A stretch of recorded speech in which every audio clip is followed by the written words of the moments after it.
بسم اللہ الرحمن الرحیم۔ اسماء ستہ کا مطلب کیا ہوتا ہے؟ اسماء ستہ کے معنی 6 اسم ہیں۔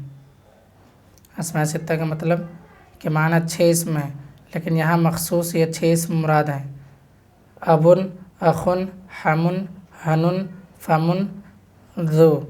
یہ ہے اسماء ستہ، یہ اسماء ستہ ہے اور یہی اسماء ستہ ہے، یہی مراد ہے یہاں پہ۔ یہ مخصوص اسماء ستہ سے یہاں پر مخصوص 6 اسم مراد ہیں: ابن، اخن، حمن، حنن، فمن، ذو۔ واحد منصرف کا مطلب صحیح غیر مضاف و یا متکلم۔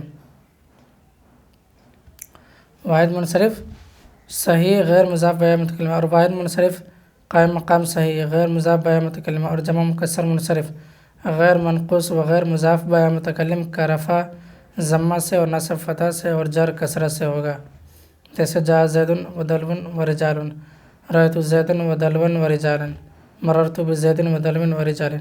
یہ اس سب کا اعراب ایک ہی ہے۔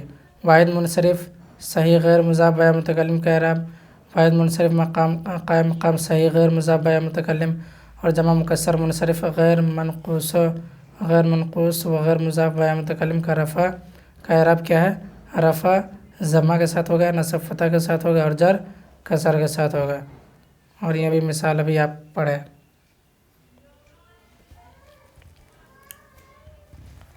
اب یہاں سے دیکھیں،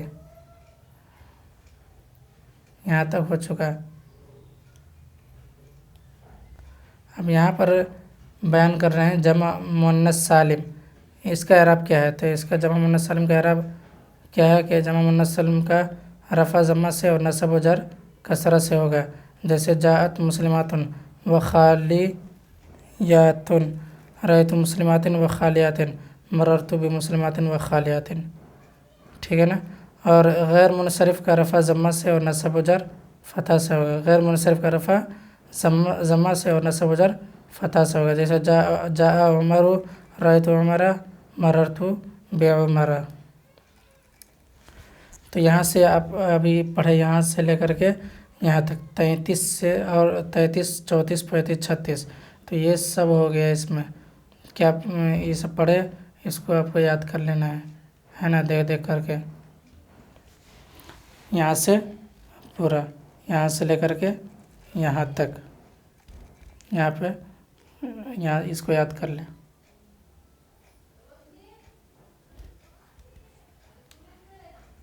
تو اس کو یاد کر لینا ہے اچھے سے، اور اگر کہیں